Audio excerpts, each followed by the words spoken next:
Okay, Alan, you're going to show me the different carpets that you can get for a tennis court surface. Yeah. Basically, if I hold up these 4 types of carpet and then go through them, the first one, That's quite a thick one, isn't it? yeah, this is a very traditional private tennis court carpet. If you measure it from the base to the top, it's 18 millimeters. Right. So that's very, very standard. We find that in 95% of private tennis courts. So this is filled in with sand to the top, and the sand holds it together and stops it wearing. So they deliberately put sand into the grass, well, or the artificial grass. Is that to hold the fibres up? That's right. to hold it up, because if you don't have enough sand in, the fibres bend over. And once they're bent over, they're past redemption. Right. So you've got to have the technical is that the sand is within 2 millimeters of the top of the fibre. Right. That's the exact. A very simple way of doing that is if you stamp your foot on the court and you're leaving an imprint, you've got too much sand. Right. If you can't see any imprint at all, you haven't got enough sand. Right. So that's a layman's way of doing it. We use an engineer's gauge. So this is a very typical one. I'll just bring another one up to the camera. Okay. Yeah. Same sort of thing, but as you can see, it's a 15 mil instead of quite. 18 mil. Right.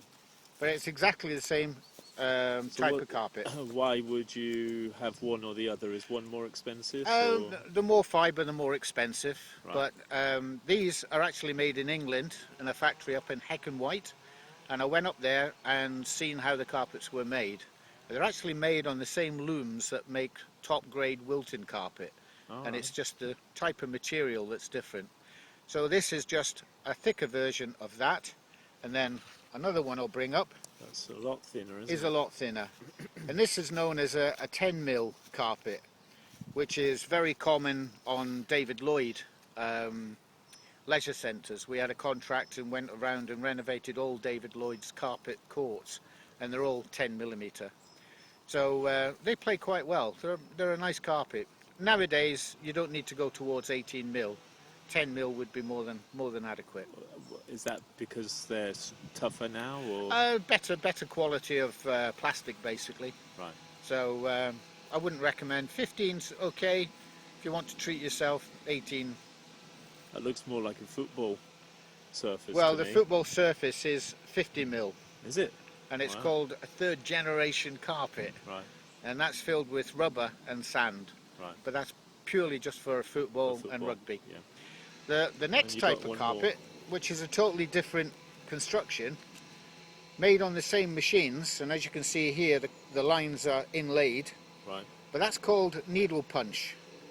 We call it our Brillo pad, because if you look at the surface, it looks like a Brillo pad. Yeah. This is phenomenally hard wearing and an excellent surface for a private tennis court. And the reason for that is, if we come back to this requires an awful lot of maintenance. This requires minimum maintenance. Ah, right. So therefore, there's a major difference in the maintenance costs on them both. The bottom one looks more. I've seen that more in an indoor centre rather than outdoors. This isn't very common on tennis courts. It's sold as a multi-play surface for five-a-side football and also indoors. Not very popular within the tennis world, but becoming more popular because people are finding out how good it is. And it's still okay for outdoors. It's we have county players in our tennis club who rate this carpet very highly indeed.